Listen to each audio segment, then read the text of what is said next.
Communication. Nouvel alignement avec Jaitana. Et voilà. Ok, Super News. Communication.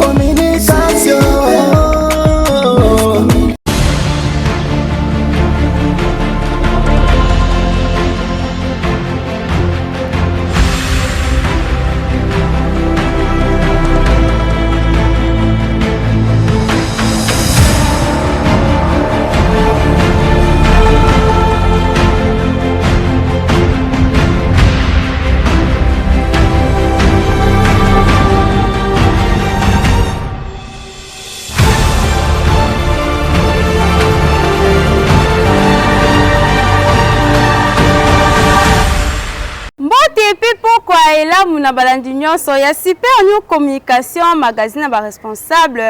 Il y a pourquoi le long et merveille, il y a beaucoup de réel plaisir à représenter le bino grande édition. Il y a pourquoi le lot. La tombe bino banso bolandi bolam.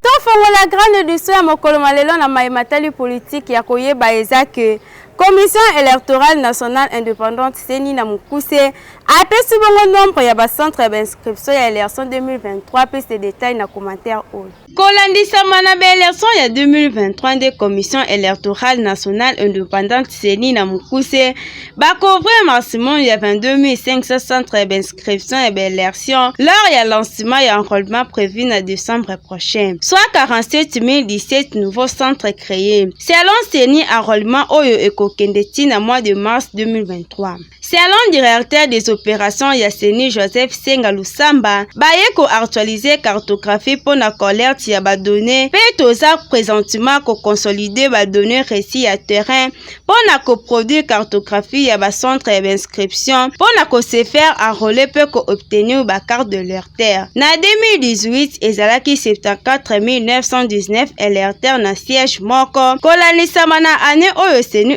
ko s'atteindre na plus ou moins 103 000 électeurs pour na siège moko pe ba ko soumettre partition na parlement pour na ko adopter yango na yango na moment wana nde ba ko constituer cartographie ya ba bureau ya ba vote oyo ba kozala nango après révision ya ba fiche électorale. Biso na Super New Communication to kosenga kaka na bakondi ya koyeba kolandela musala na bango po nyonso ekende kitoko.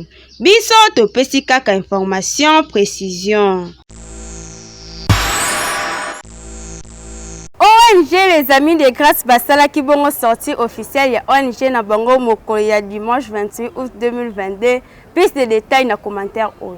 Na mokolo ya dimanche le 28 août 2022, ba membre ya les amis de grâce Ndomo oyo ekamamaka na ye moko fondateur Gravin Ndomo surnommé Bacharge basalaki sortie officielle na bango kuna na Kinkole na commune de Ntsele, précisément na place ya le jardin La Rose. Journée legaki malamu yambo bakoma kuna babandaki liboso na marche de santé kobanda na Air Force na aéroport kuna nde ye moko Bacharge azwaki maloba pona kopesa départ ya makambo nyonso. Je crois bien to bandi awana Air Force angonde yango tozo kende ko cité na Kinkole Jardin Rose kuna nde koto to kende tant que de conscient biso to tambola to ke liboke na eza wana kwanga na eza wana bière na eza wana to pesi message oyo kozala par rapport à lancement officiel simanango to kumbani to zongi na bandako mais ko suka wana te parce que belé to mona ka soki basali bongo les gens vont imaginer que to ka marche de santé. Marche de santé est un bonus aux fondations et personnes qui n'ont pas membre dans bango. Faut qu'on y sape manzo tes habits pour la santé. Alors si manangon dende ou tu koloba, tozo sala o esengeli pour na bilenge. Donc le plus important message na pesi eza yango wana. Merci. OK.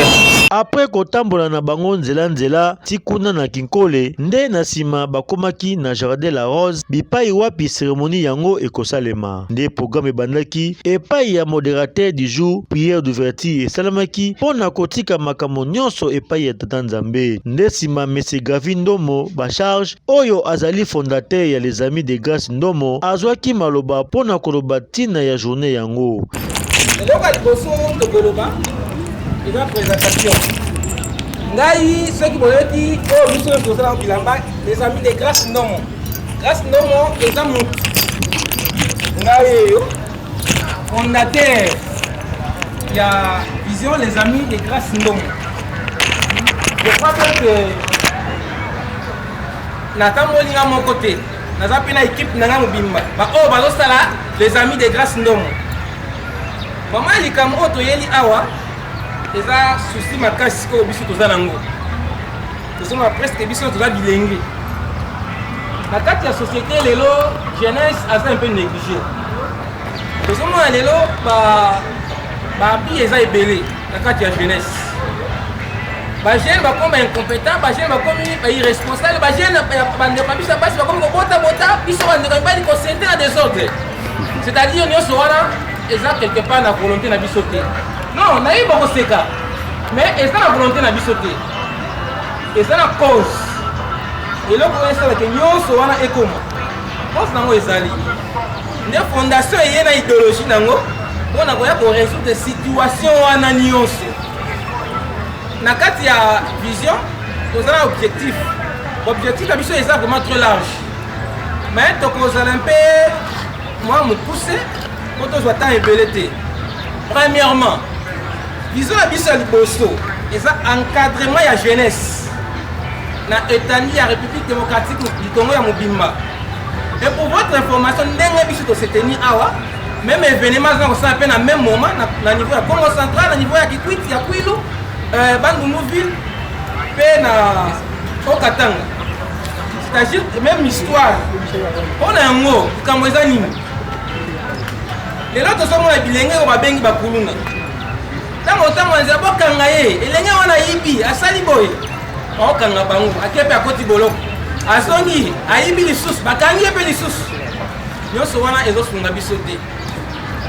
Donc il ne peut pas nous musala kuluna te metango azaka kana façon tamoya, ba mon a d'une manière irresponsable, bakangi, batie na kasho. Mutakolo bela épée azati. Alors, il faut répondre à la pilier principal des amis. Premièrement, to koti likambo ya bilenge ba o ba bengi bandumba pe ba o ba bengi ba kuluna. Kuluna azamu. Lokola ngai na bino bande koza liboso na ngai. C'est-à-dire quoi? To lingi na koyeba nini etindaka mutu wa kine ko sala kuluna. Tango boyeba eloko etinda mutu yesala kuluna. To étudier yango. Mais tu as mis une solution. Par rapport à l'état de Kuluna. Et là, quand tu as parce que tu as bien bilingue belé, tu as vraiment concerté comme et comment on a dit, et là, comment les autres ont manque d'emploi. Nde basalaki présentation ya ba membre pe comité ya les amis de Grâce Ndomo. Baponami pamba te, baza na expérience na bango. Nous avons la vision de la fondation les amis de Grâce Ndomo et puis la devise na biso Moniango, conscience, unité et puis réussite. Alors, et là on y a sur la fondation, il va se passer après le lancement officiel, bangonde, bango c'est le résultat malam pona. Et c'est un côté. On met dans ma bonne bacasse.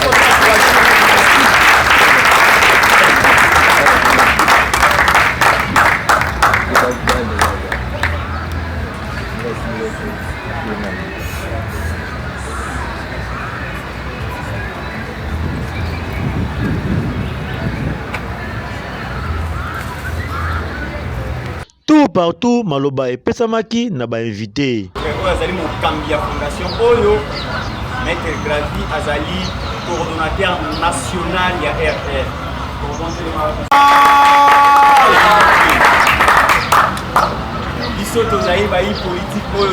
Alors je ne veux pas revenir sur ma déclaration surtout président APC par rapport à la vision, par rapport à l'objectif. C'est déjà clair et je vous invite juste à adhérer. Peut-être que ce que je peux faire de manière plus précise, c'est de me présenter. Je suis sûr que vous avez entendu parler de moi, PCA, président du conseil d'administration adjoint, le Burkina Faso, je suis vraiment libre. Aujourd'hui je suis là. Mon nom c'est Hervé Paranzo Victoria. Donc pour la petite histoire, la fondation on l'a créée avec M. Grasse. Et ça c'est depuis pratiquement 2016. Donc la vision a commencé de manière informelle dans notre réflexion pour pouvoir aider la jeunesse et vraiment faire quelque chose de constructif pour le pays, contribuer d'une manière significative. Donc c'est comme ça que la vision est née. Ravi, c'est pas pour rien que vous surnommez Bachar, il a appris beaucoup de choses sur lui et il a fait en sorte que la fondation puisse voir le jour de manière concrète, de manière formelle.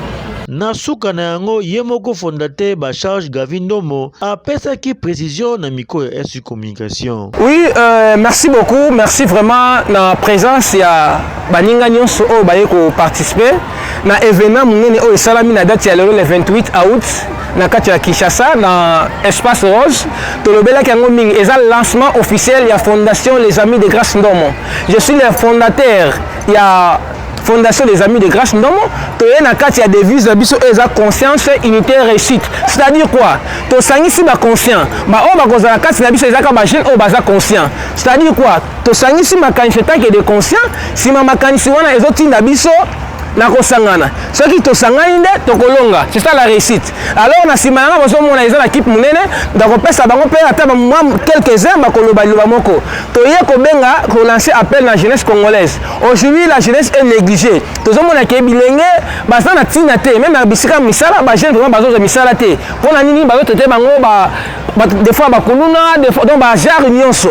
Mais biso to bengi ka bazo ba benga ba kuluna wana. O ba benga bandumba wana. Tozo façonner bango. Toye modèle na biso ya ko façonner bango et ko passer par identification ya ba membre to ko identifier bango to pesa bango ba carte de membre si ba pesa bango ba carte de membre de to ko ya ko chité na ko luka bango misala ba o ba tonga to ko sima ko tonga ba o ba lingi ba centre de formation ndenge nyonso eza na kati ba o pe ba ko lingi ko sala bilanga to za pe na bilanga na biso eza oyo ba ko sala ba kolona bandunda na domaine nyonso vraiment voilà. Longonya na fondateur Gavindomo na ba initiative ya boye ya koencadrer ba jeune ya mboka na biso République démocratique du Congo kolemba te kobaka ka boye po ba leader ya boye nde biso tozali na posa na bango umela na yo.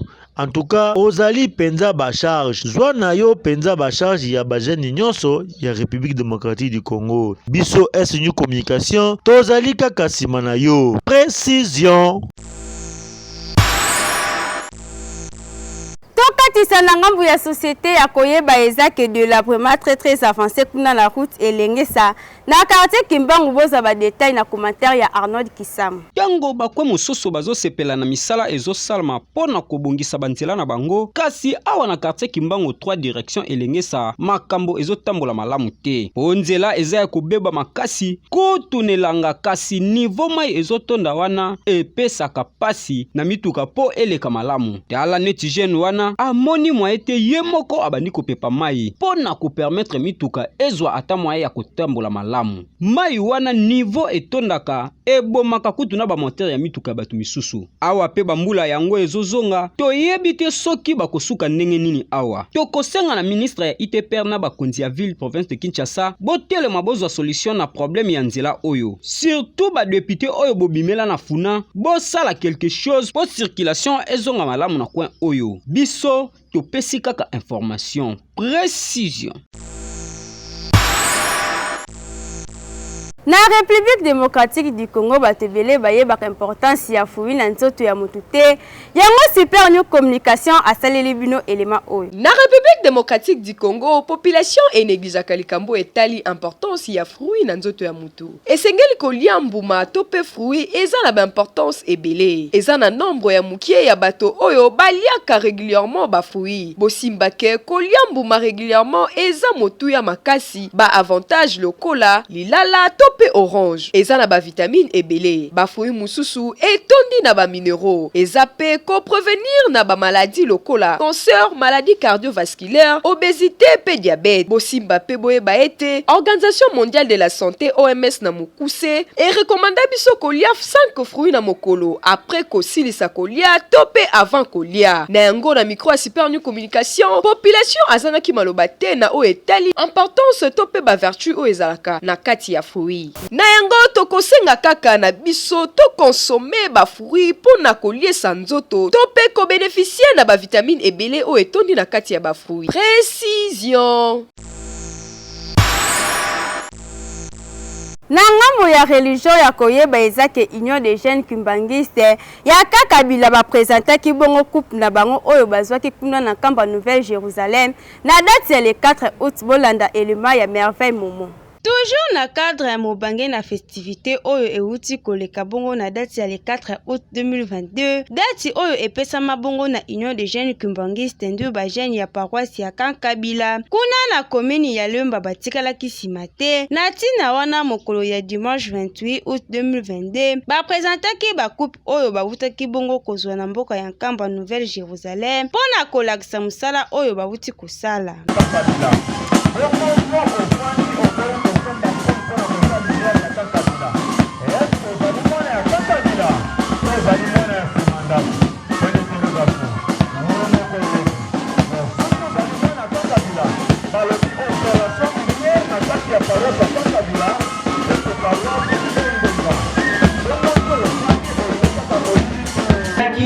Le 4 août, aux alifés à jaune, au Kenaki, une campagne au Kenaka Misala, fait ma bonne. Je crois que c'est la cellule Oyo et ça dit ma casse mine. Ma zone dans la cadre de la vision structure que je quitte, mais la structure du Ngomba.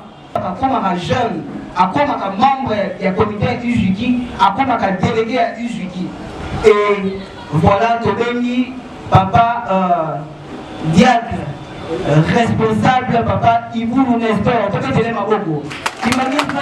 Mon pasteur, Asumi Biso Ijuki, il y a papa, Namon Bade sur la note à la maille. Il a dit, voyez, Naloba, Biso Ijuki, Ezali, cellule, Azamakasi, papa pasteur. Après, il va dans la banda 6h, 23h. Azam Penza Makasi, le même mois. Mais, nous t'avons la mon unité mes amis nous avons vu deuxième et la cellule Salomon. Na papa Melchi Menayam, il y a deuxième papa dirigeant pour la parole de dirigeant. Année 2022, tout ça la sous collègue pour le coup il y a papa Rodate. Et bana ya papa Simon qui m'a mutanga ni bayokaki. Bazalaki na mutema malamu et malamu en exécution. Nous avons déjà 10 $, maman l'a dit. Papa Freddy Mondino, 10 $. Papa Christian Pakaboune, 10 $. Maman Bernice, c'est le 10 $. Maman Iguette, c'est le 10 $. Papa Songa Dilusé, Yoro, Dangaï, mon copain, ah, 10 $. Et papa Georges Ngetadi, 10 $. Maman Véronique Nkwama, 10 $. Papa Kunamo et Jean-Pierre, 10 $. Je pense que c'est dans ma propre. Pour la réponse de papa Simon qui va nous faire, nous aussi qu'on a combattu notamment la commune de Santou. Amen. Nous avons la montagne de la groupe.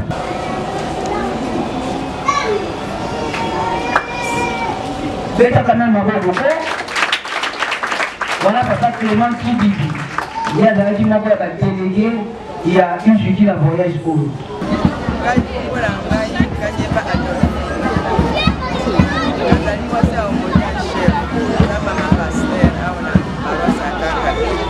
ezali esengo mingi na le 4 ndenge tokendaki Nkamba tozikoya na fleur kote papa Simon Kimbango alakisa papa jangende tala bato kosala na bango kati na lubwaku nde biso bamosusu bakenda kolokota biso kote toya kosala na ye kati na lingomba na moto mosala kokakaka 10 $, po topesa po toservisa nzambe na biso mpe totonga bandako mpona koyamba bapai. Les deux équipes de présentation à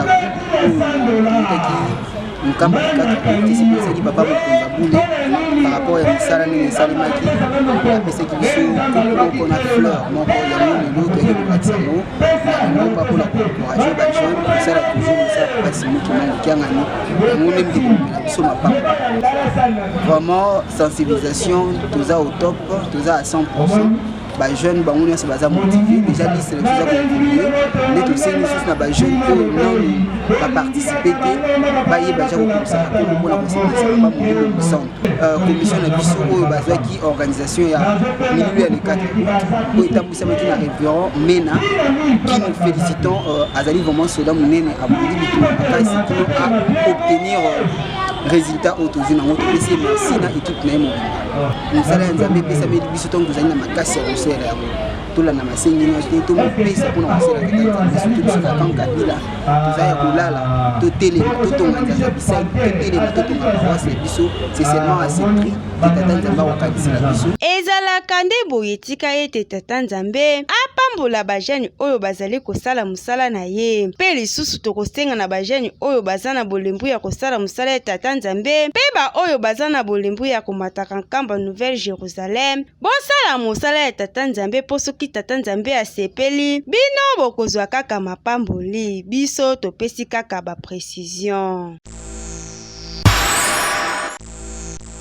totikala kaka bongo na mayematali religieux mpona koclôturer grande édition ya mokolo malelo association de papa kimbangiste bazali kocontinue kosensibiliser bapapa nyonso ya kimbangiste mpona opération botongi bureau d'administratif piste d'état na elema ya merveille momo.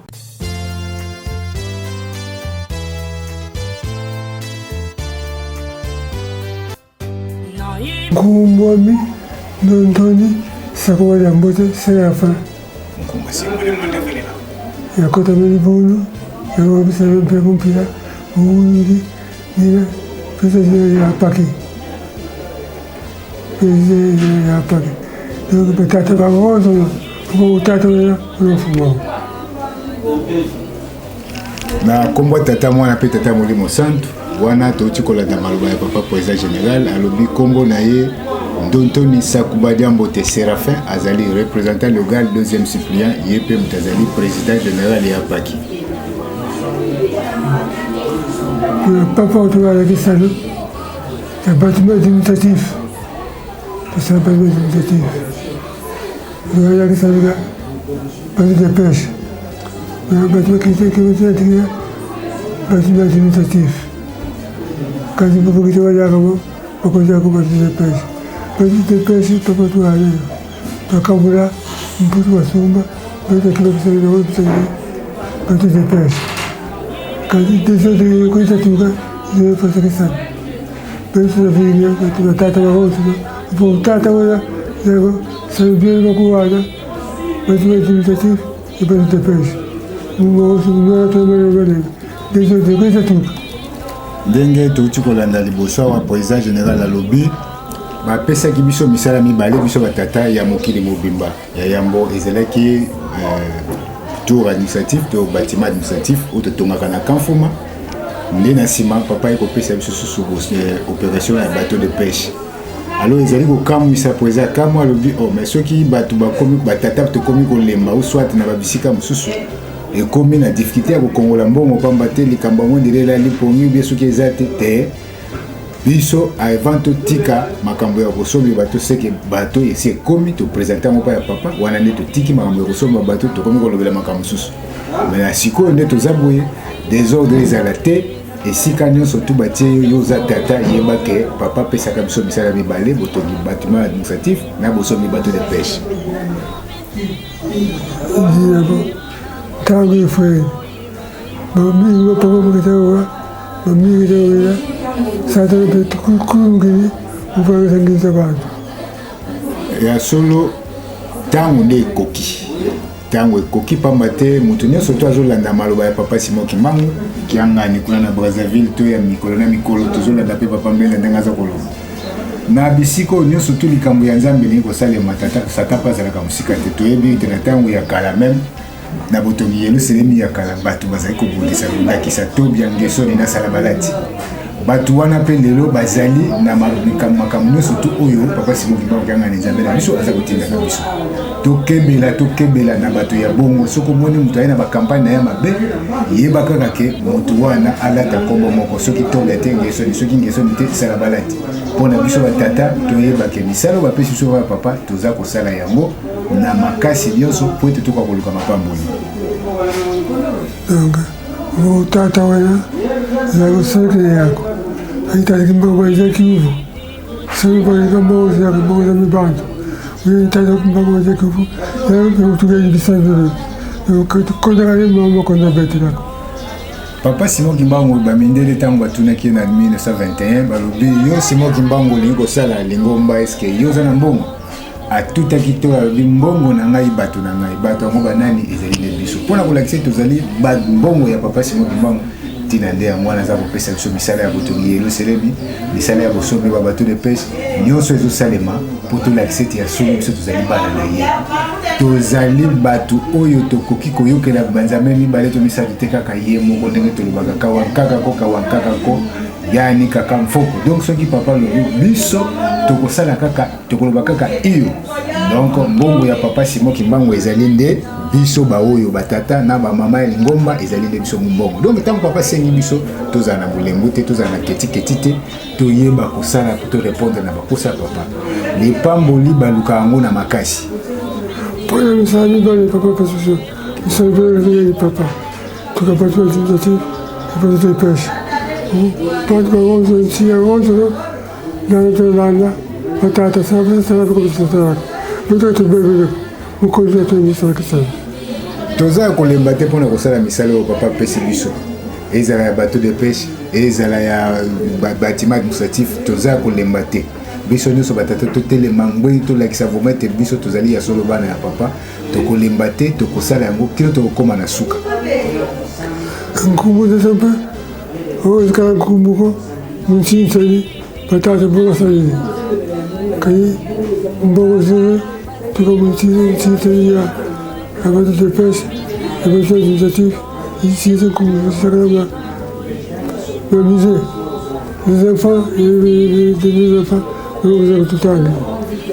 nde na posa ya président général azwaka ndenge tozwaka bambongo awa o bibikateli ndenge bofutaka bambongo na bino na baentité nyonso bisika bozali tozwaka bakombo wana toenregistraka yango na registre ya monene tozali yango tobenga yango registre de Jérusalem mpona kolakisa ete batato baza kosala eza nde bango registre wana kina kosengela yango ntango ya bakokota yango na musée mpona papa président précise alobi asasenga deja nde kokota kuna na musée de façon que bana ya bana na biso na bakoko na biso bakokololo donc ntentan kokololo baya kotanga te ndenge totangaka bamatie bamoïse badali bango nyonso tu basalaka na kolo yesu biso mpe tozosala na papa Simon Kimbangu bana na biso baya kotanga biso na lolenge wana kali papa teka sana papa kisole papa je kanga sana papa zengi Joseph papa sidi ya mais tout ça et papa Kimbangu kangani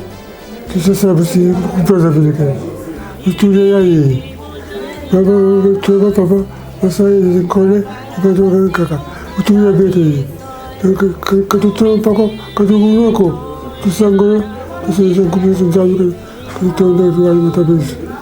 batata tosala makasi tokomisa bakombo na biso pamba te ntina na bakombo wana ezali toyebaka mpe masolo ya bapapa bango misato ndenge bazalaki papa kisolokele papa da lungana papa da ngenda kontima azalaki mpe na bato basalaki na ye lelo oyo biso na yo tokutani na ngonga ya papa Simon Kimbangu esengeli tosala makasi tokomisa mpe bakombo na biso mpo bana na biso na nsima bana na biso mpe kuna bakoya bayaka kotanga peno batata na biso basalaka na papa Simon Kimbangu kiangani tata nzambe kolo yesu mpe molimo mosantu donc katuguloko tango satana mutabele papa moko tata mutabi fwe satana atabe opitiki be pito mu bulu satana bana kamo ndaka kenya kasi sola tumesola kenze ulado okaka pela mbuna ubagaga mtuwa pasi okaka bagaga moko nsasi sepe kopipara papa président a précisé na batata ya mokili mobimba alobi boye lokola tokomi pene ya kosepela pene ya bilaka